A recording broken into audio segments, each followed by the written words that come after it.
Our work increases the yield of the farms as well as the quality of the produce. In some cases, as much as up to 50 to 100%.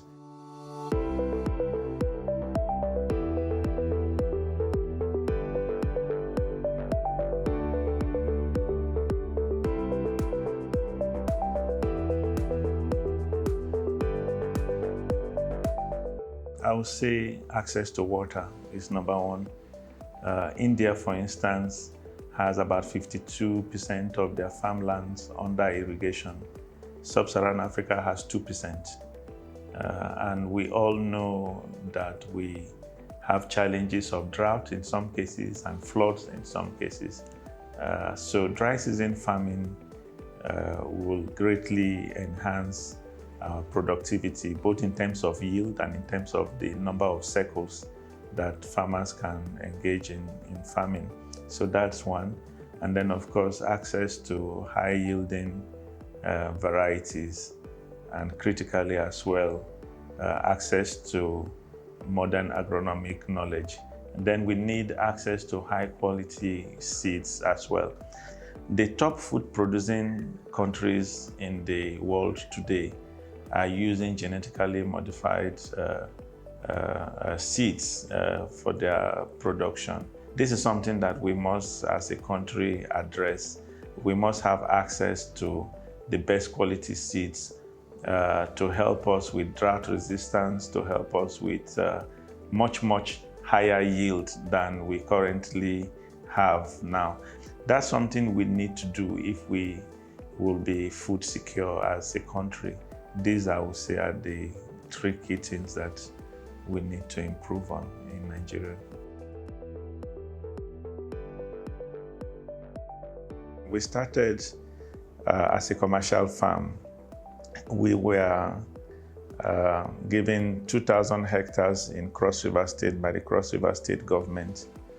And the purpose was to cultivate rice as a commercial farm.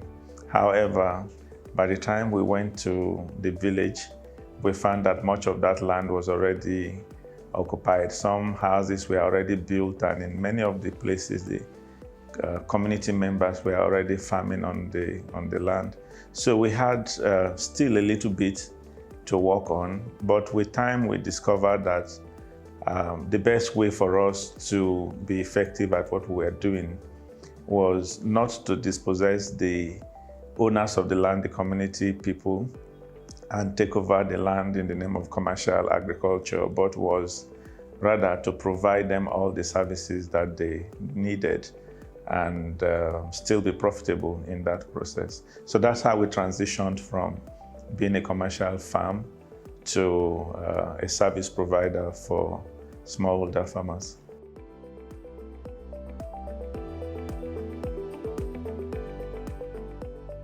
If you look at where we are today, there are more women in the farms than men, far more. But when it comes to support from the financial sector, from governments and all of that, the men are far more. So we need to, at the very least, support people in equal proportion. And for us to be doing that, we need to provide at least 80% of our support as Alluvial to women. And that's how we can actually reach a target of bringing up more women. And as you know, we recently trained 50 women to be tractor operators, and they will go on to establish mechanization service businesses with our support. And I believe that will make a lot of difference because more of the people in the farms are women. So with women service providers, I believe that more women will be able to access the services that we provide. If you look at the statistics, you find that there are many women. There are as many women as men, if not more, involved in smallholder farming. But when it comes to farmers who receive support, either from government or from banks or other institutions, you find that women are far outnumbered by men. And so we have also taken a very deliberate approach towards ensuring that there are more women receiving our services than men.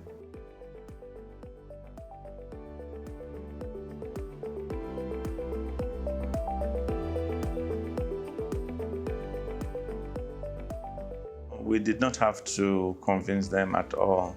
The Mastercard Corporation set up the largest private foundation in the world, which is the Mastercard Foundation. And the purpose of this foundation is to help create jobs and increase financial viability in the areas they work with, particularly in Africa. And they have an emphasis also on youth and women. And they saw the work we've been doing. They liked what we do. And for us also, this was a great opportunity to partner with them to help them achieve their objective, which of course in the process also helped us in achieving our own objective.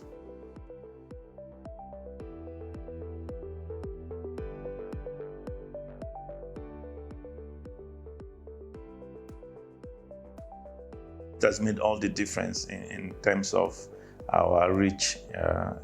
We've been able to reach a lot more farmers than we would have without this partnership. For the farmers, many of them, particularly during this period of COVID, with all the supply chain challenges and the escalating cost of inputs, have been able to access this support, which has greatly enhanced the standard of living of their families and helped them to address the shocks of the situation that we have globally today. We have been working with smallholder farmers for a very long period now, I think more than 7 years. But the numbers have dramatically increased after we signed a partnership agreement with the Mastercard Foundation to support 65,000 farmers over a 2-year period. Afterwards, we also entered into another partnership agreement with IDH Trade to support another 25,000 farmers. So the numbers are increasing. I believe they are in the region of 100,000 farmers now across 15 states in Nigeria.